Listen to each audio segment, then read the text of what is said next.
Yo, what's going on, guys? DJS here, bringing you guys a video discussion here. And I basically didn't know what to do for a video today. I sent out a message on Twitter, and you guys hit me back with some great topics. And two people messaged me and said something about Grails. And I wanted to touch up on this again. So, Hebs811 and Henry Statterman. If you guys don't know Henry, I know he has his own channel for sure. He always has a lot of heat on there. If you don't know who he is, definitely check out his channel. But so here's the thing. Grails was a subject, and what is a Grail, in my opinion, and I think really this is hopefully not going to offend anybody out there that considers or calls something a Grail. This is more, I guess, to sort of educate what a Grail should be or what a Grail is considered. Now, everybody has their own Grail. It's to each his own, so let me just throw that out there from the beginning. But I looked up the definition of what an actual Grail is, and the definition of a Grail is an object of any prolonged endeavor. So the goal intended to be attained, which is believed to be attainable. So that's pretty much it, an object of any prolonged endeavor. If you have a release last week or whatever week, let's say a month ago or whatever, the Corks came out, you shouldn't, in my opinion, be calling that a Grail. It's not a Grail. It's not a prolonged endeavor for those shoes to have been released. It's a very highly sought after shoe. It's an expensive shoe because of the resale value and the hype around the shoe. There's a difference between a shoe that's hyped and a shoe that should be considered a Grail, in my opinion.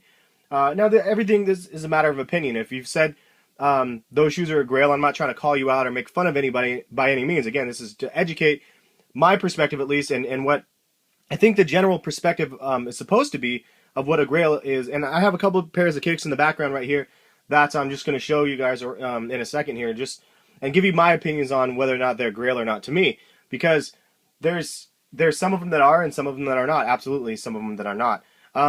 Also, there's the whole thing of the Holy Grail and stuff like that, with which is the chalice supposedly used by Christ at the Last Supper.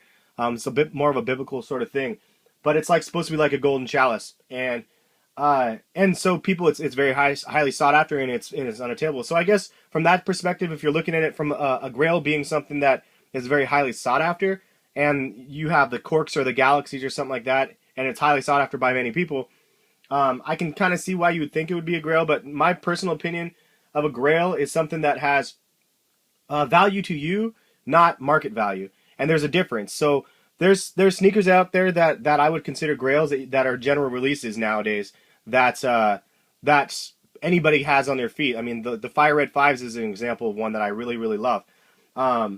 The Bread 4s is another one that I would consider a Grail. I've waited over a decade or whatever for those shoes to be in my hands, and now I finally have them. So to me, that's kind of more or less what a Grail is. Shoes like that are hyped up. So again, separate personal desire from market value, and market value is obviously what the shoes are reselling for. Separate those two things, and then consider whether or not it's a Grail. That's only my advice to you guys. I'm going to go and show you guys up closer. I know you guys probably thought it was a picture. I have it set on the tripod over there. So I have 3 pairs of foam posits in the front.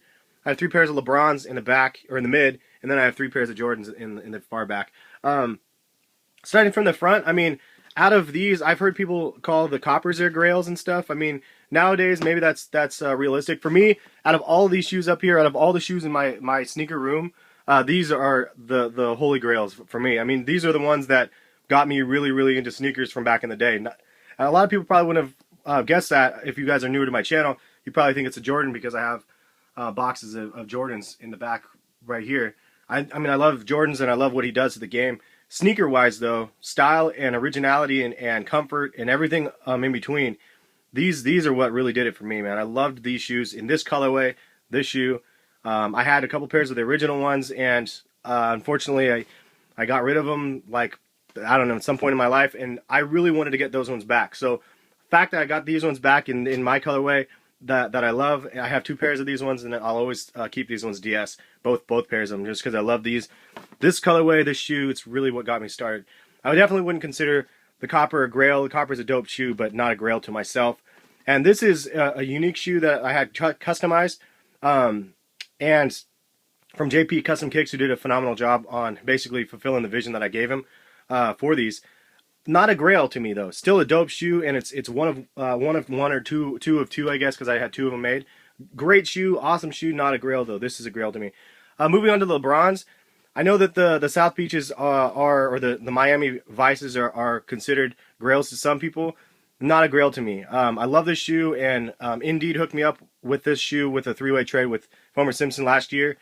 Love the fact that he did that, and Indeed, if you're watching this video, I will unDS these shoes. They will not be ever sold. They're definitely just something for my collection, and I appreciated his lookout for that because he sacrificed giving them for a high price. It was all like done in good intentions, and my intentions are going to stay the same. These will be unDS'd eventually, and these ones are always going to be in my collection. Not a Grail though for myself. It's a great shoe, but still not a Grail. I mean, it was only like a year old, right? Another shoe that was highly sought after to myself. I really wanted these when they dropped. I didn't actually get them from the initial drop. I got a bunch of other ones, the Kobe's and just a bunch of the other ones from the Galaxy pack. I could have got the Kobe's or these, and I got the Kobe's instead. Always regretted it. Then obviously the hype on these ones went kind of crazy. But the Big Bangs are dope. Really like these ones. Still not a Grail to me. Just an all-around awesome shoe. Even though it was highly sought after, and I actually searched it down, it's still not one of the ones that I would consider a Grail. It's only just a couple years old. Now, on a different level, these guys right here are the Zoom Generation's first games, and you can see right there the date 11/5/2003. That's the first game date of LeBron James when he played in the NBA, and you can see the blue on the back is because I still have the peel-off sticker on these guys right here. But these guys I would consider more of a Grail than both of those guys, just even if the resale value on these aren't that crazy, because of the nostalgia and everything from this shoe bringing. Like, LeBron's been in the league for 10 years. This shoe was his first shoe that he played in the NBA, and that's a cool shoe to me. And this shoe is always going to be kind of one of the ones that I'll look at and think, I'm glad I got those ones, and I don't know, these ones are special to me. Moving on to the Jordans, you look at these. I wouldn't consider the Tokyos a Grail ever. I've heard people call the Tokyos their Grails. I personally don't think it's a Grail. It's not something. It's highly sought after, again, market wise, but it's a shoe of an unoriginal colorway of a Jordan 5. I would choose any of the OG colorway 5s, even the Grape 5s, as considered wise a Grail over top of the Tokyos, in my opinion. Don't get me wrong, I love the crap of these Tokyos, so I mean, I'm really fortunate that I was able to get them. But in all honesty, I mean, these would be considered more of a Grail than the Tokyos, just from a perspective of somebody that's been in the sneaker game for 20 years trying to collect shoes. You wanted those shoes back in the day, and you didn't get them. And now you can get them with a retro or something like that. And the Concords would probably be up there as well for a Grail for myself. This is my favorite, probably my favorite colorway of the Jordan 11s. And this was just the one that was just the one that I remember, dude. One from way back in the day, and I couldn't get it. And classmates had it, and I was so jealous, and I wanted them. And I mean, so that's the thing, I think. So for a Grail, it's hard because I know we're dealing with generations of sneakerheads out there, which is kind of cool that we all have a common interest in sneakers. But just think about what you call a Grail, I guess, is what I'm saying. And again, the definition is an object of any prolonged endeavor. It's a prolonged endeavor. If a shoe came out a year ago, I guess, I mean, it's a matter of opinion. Is a year a long, prolonged endeavor? Maybe for you guys. For me, maybe not so much. I mean, I'm an older dude, and a shoe that came out like 10 plus years ago that I've been hunting down might be considered more of a Grail than something that, I mean, in '97 came out those guys down there, the blue ones. So that's kind of it. Hopefully you guys like this conversation topic. Do a video response if you guys feel free, if you want to. Leave comments, let me know what you guys consider a Grail and why. And man, I appreciate the views. I know yesterday a lot of people hated on my lid collection, and it wasn't to show off or anything like that. And half the lids I never even wore. It was just ones that I had in my collection, so I posted them. But I got so much hate for that video, it was ridiculous. I don't have enough swag for you young kids, I guess. But you know, it is what it is. I mean, I have a lot of, I don't usually rock a lot of snapbacks. I have probably like 8 of them or so in that collection. A lot of them are fitted though. But it is what it is. You know, I don't take offense to it if you guys dislike the video. Leaving stupid comments is another story though. Save that for the birds. We'll catch you guys later. Have a good weekend. I'm out of here. Peace.